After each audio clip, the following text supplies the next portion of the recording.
अपने अनिवार्य कार्य करो, क्योंकि वास्तव में कार्य करना निष्क्रियता से बेहतर है। जो मन को नियंत्रित नहीं करते उनके लिए वह शत्रु के समान कार्य करता है।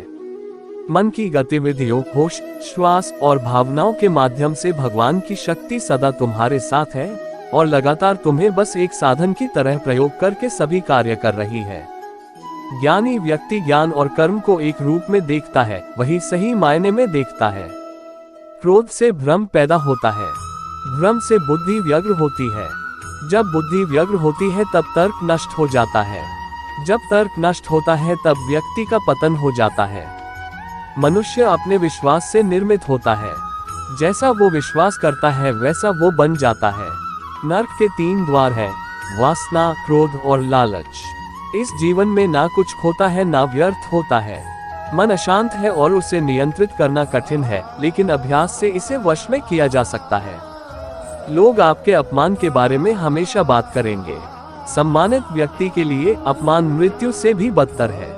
भगवान प्रत्येक वस्तु में है और सबके ऊपर भी। हे अर्जुन, केवल भाग्यशाली योद्धा ही ऐसा युद्ध लड़ने का अवसर पाते हैं जो स्वर्ग के द्वार के समान है। प्रबोध व्यक्ति सिवाय ईश्वर के किसी और पर निर्भर नहीं करता। मेरी कृपा से कोई सभी कर्तव्यों का निर्वाह करते हुए भी बस मेरी शरण में आकर अनंत अविनाशी निवास को प्राप्त करता है।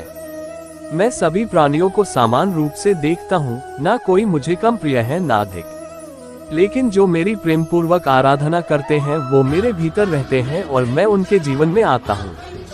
हे अर्जुन, हम दोनों ने कई जन्म लिए हैं, मुझे याद है, लेकिन तुम्हें नहीं।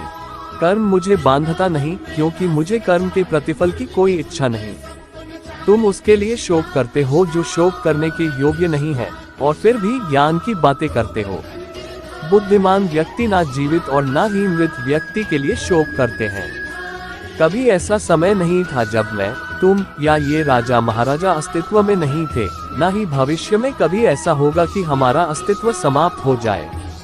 मैं धरती की मधुर सुगंध हूँ, मैं अग्नि की ऊष्मा हूँ, सभी जीवित प्राणियों का जीवन और सन्यासियों का आत्मसंयम हूँ।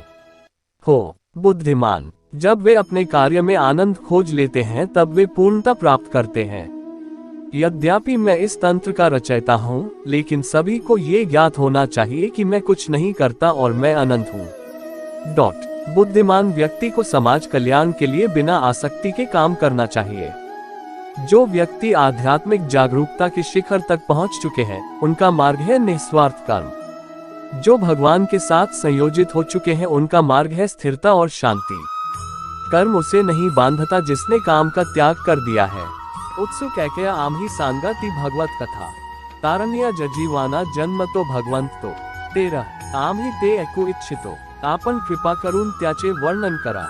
कारण भगवंतांचा अवतार जीवाच्या पालनासाठी आणि समृद्धीसाठी होत असतो। 13 सारे संसार चक्रात गुंतले जीवते असे, भगवन नाम ते घेता लाभते मुक्ती निश्चित। 14 हा जीव जन्म मृत्यूच्या घोर सापख्यात अटकला आहे। या स्थितीत जर त्याने कधी भगवंतांच्या नामाचा उच्चार केला तर तो त्याच क्षणी मुक्त होतो। कारण स्वतः भय भगवंतांना भीते। विरक्त शांत जे साधू राहती हरिचिंतनी, त्याची स्पर्शने मुक्ती गंगातीर्थ जयापरी।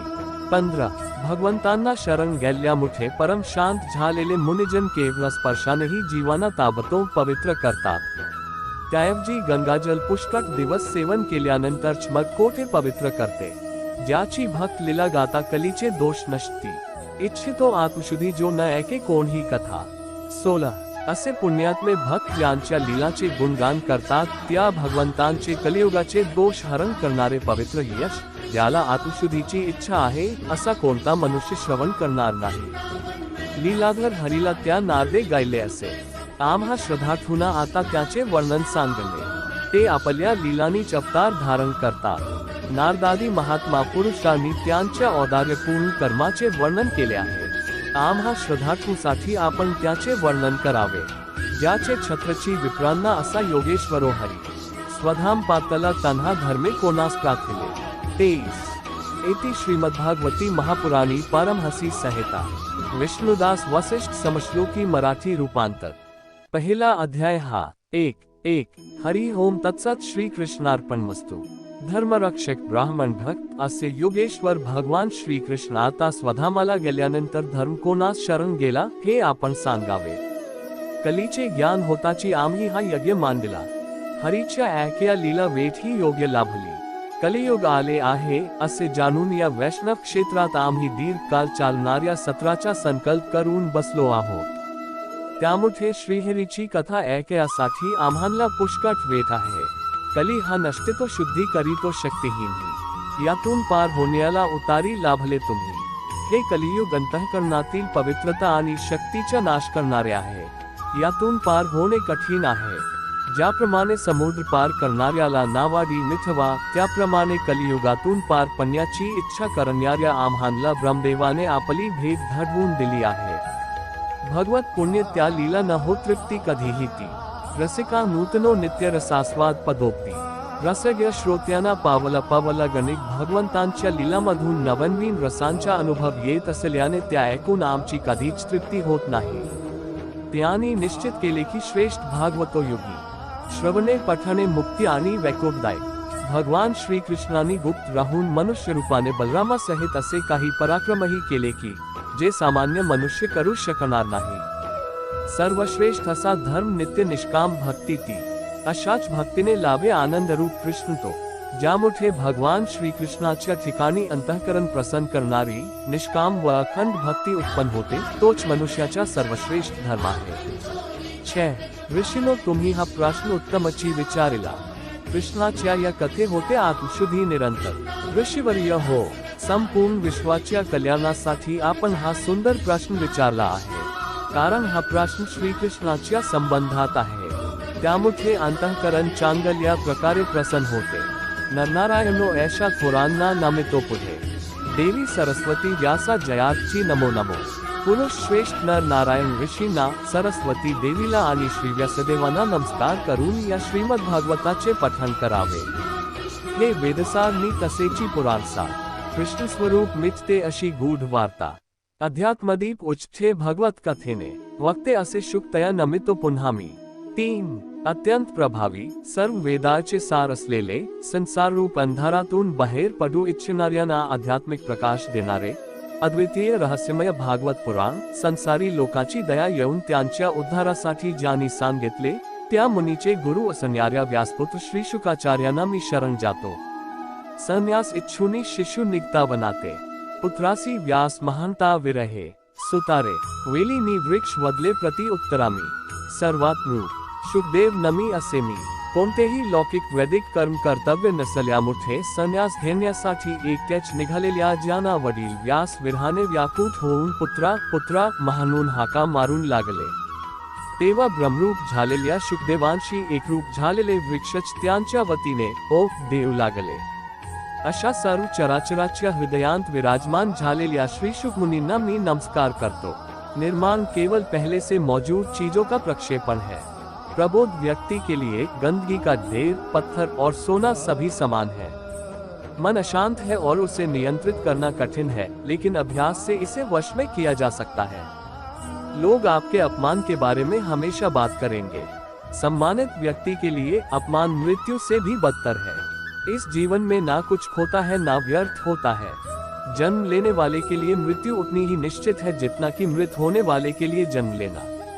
इसलिए जो अपरिहार्य है उस पर शोक मत करो. हर व्यक्ति का विश्वास उसकी प्रकृति के अनुसार होता है. ज्ञानी व्यक्ति को कर्म के प्रतिफल की अपेक्षा कर रहे अज्ञानी व्यक्ति के दिमाग को अस्थिर नहीं करना चाहिए. उससे मत डरो जो वास्तविक नहीं है, ना कभी था ना कभी होगा. जो वास्तविक है वो हमेशा था और उसे कभी नष्ट नहीं किया जा सकता. व्यक्ति जो चाहे बन सकता है यदि वह विश्वास के साथ इच्छित वस्तु पर लगातार चिंतन करे. होगा जो भगवान प्रत्येक वस्तु में है और सबके ऊपर भी. बुद्धिमान व्यक्ति का मुख सुख में आनंद नहीं लेता. आपके सार्वलौकिक रूप का मुझे न प्रारंभ न मध्य न अंत दिखाई दे रहा है. मैं धरती की मधुर सुगंध हूँ. मैं अग्नि की ऊष्मा हूँ. सभी जीवित प्राणियों का जीवन और सन्यासियों का आत्मसंयम हूँ. जो कार्य में निष्क्रियता और निष्क्रियता में कार्य देखता है वो एक बुद्धिमान व्यक्ति है. हे अर्जुन, हम दोनों ने कई जन्म लिए हैं. मुझे याद है लेकिन तुम्हें नहीं. कर्म मुझे बांधता नहीं, क्योंकि मुझे कर्म के प्रतिफल की कोई इच्छा नहीं। तुम उसके लिए शोक करते हो जो शोक करने के योग्य नहीं है, और फिर भी ज्ञान की बातें करते हो। बुद्धिमान व्यक्ति ना जीवित और ना ही मृत व्यक्ति के लिए शोक करते हैं। कभी ऐसा समय नहीं था जब मैं, तुम या ये राजा महाराजा अस्तित्व में नहीं थे, ना ही भविष्य में कभी ऐसा होगा कि हमारा अस्तित्व समाप्त हो जाए। मैं धरती की मधुर सुगंध हूँ, मैं अग्नि की ऊष्मा हूँ, सभी जीवित प्राणियों का जीवन और सन्यासियों का आत्मसंयम हूँ। हो बुद्धिमान, जो कोई भी जिस किसी भी देवता की पूजा विश्वास के साथ करने की इच्छा रखता है, मैं उसका विश्वास उसी देवता में दृढ़ कर देता हूँ। हे अर्जुन, मैं भूत, वर्तमान और भविष्य के सभी प्राणियों को जानता हूँ, किंतु वास्तविकता में कोई मुझे नहीं जानता। स्वर्ग प्राप्त करने और वहां कई वर्षों तक वास करने के पश्चात एक असफल योगी का पुनः एक पवित्र और समृद्ध कुटुंब में जन्म होता है। केवल मन ही किसी का मित्र और शत्रु होता है। मैं सभी प्राणियों के हृदय में विद्यमान हूँ। ऐसा कुछ भी नहीं, चेतन या अचेतन, जो मेरे बिना अस्तित्व में रह सकता हो। वह जो मृत्यु के समय मुझे स्मरण करते हुए अपना शरीर त्यागता है, वह मेरे धाम को प्राप्त होता है। इसमें कोई संशय नहीं है। वह जो इस ज्ञान में विश्वास नहीं रखते, मुझे प्राप्त किए बिना जन्म और मृत्यु के चक्र का अनुगमन करते हैं। कर्म न करने से कर्म करना श्रेष्ठ है। आसक्ति से कामना का जन्म होता है। कार्य में कुशलता का योग कहते हैं। असत का अस्तित्व नहीं है और सत का नाश नहीं है। नित्य रहने वाले देह की ये देह नाशवान कही गई है। नैराश्यम परमं सुखम, निराश परम सुख है। क्रोध से मूर्खता उत्पन्न होती है, मूर्खता से भ्रांति, भ्रांति से बुद्धि का नाश और बुद्धि के नाश से प्राणी का नाश होता है। आसक्ति से कामना का जन्म होता है। परंपरा में धर्म बसता है और परंपरा ही धर्म को संभालने का कार्य करती है, ये सत्य है। क्या केवल परंपरा ही धर्म है? सत्य तो यह है कि जिस प्रकार पाषाण में शिल्प होता है, उसी प्रकार परंपरा में धर्म होता है। इस पत्थर में शिल्प है, ये पत्थर शिल्प नहीं। शिल्प को उजागर करने के लिए उसे तोड़ना पड़ता है, अनावश्यक भागों को दूर करना पड़ता है। उसी प्रकार परंपराओं में धर्म ढूंढना पड़ता है। जिस प्रकार मेरे कृष्ण द्वारा इंद्र पूजा की परंपरा को तोड़कर गोवर्धन पूजा का धर्म न ढूंढा जाता, तो यादवों को उनकी मुक्ति का मार्ग नहीं मिल पाता। अर्थात परंपरा को पुनर्तः छोड़ देने वाला धर्म से वंचित रह जाता है और परंपरा का अंतः अनुकरण करने वाला भी धर्म को प्राप्त नहीं कर पाता। कहते हैं हंस के पास निरक्षीर विवेक होता है, दूध में मिले पानी को छोड़कर केवल दूध ही ग्रहण करता है। तो क्या सच्चा धर्म प्राप्त करने के लिए हृदय में ज्ञान से जन्मा विवेक आवश्यक है? और ऐसे विवेक के बिना जिसे धर्म मान भी लिया जाए, जो वास्तव में धर्म न भी हो, ऐसा भी तो हो सकता है। स्वयं विचार कीजिए। जो अविवेकी जन ब्राह्मणों से द्वेष रखते हैं, वे मेरे शत्रु हैं। जो मनुष्य मेरी भावना से ब्राह्मणों की पूजा करते हैं, उन्हें संसार में सुख की उपलब्धि होती है और अंत में मेरे धाम के अधिकारी होते हैं।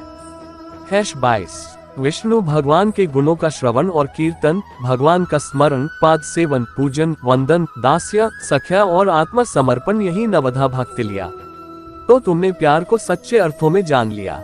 141 राधा राधा जपने से हो जाएगा तेरा उद्धार, क्योंकि यही वही वो नाम है जिससे कृष्ण को प्यार। 142 किसी दूसरे के जीवन के साथ पूर्ण रूप से जीने से बेहतर है कि हम अपने स्वयं के भाग्य के अनुसार अपूर्ण जिए। करुणा द्वारा निर्देशित सभी कार्य ध्यान से करो। 42 सदैव संदेह करने वाले व्यक्ति के लिए प्रसन्नता ना इस लोक में है, ना ही कहीं और। 43 किसी और का काम पूर्णता करने से कहीं अच्छा है कि अपना करे, भले ही उससे अपूर्णता का साथ करना पड़े। सबके जीवन में ऐसा प्रसंग अवश्य आता है कि सत्य कहने का निश्चय होता है हृदय में, किंतु मुख से सत्य निकल नहीं पाता। कोई भय मन को घेर लेता है, किसी घटना एवं प्रसंग के विषय में बात करना या स्वयं से कोई भूल हो जाए उसके बारे में कुछ बोलना। क्या ये सत्य है? नहीं।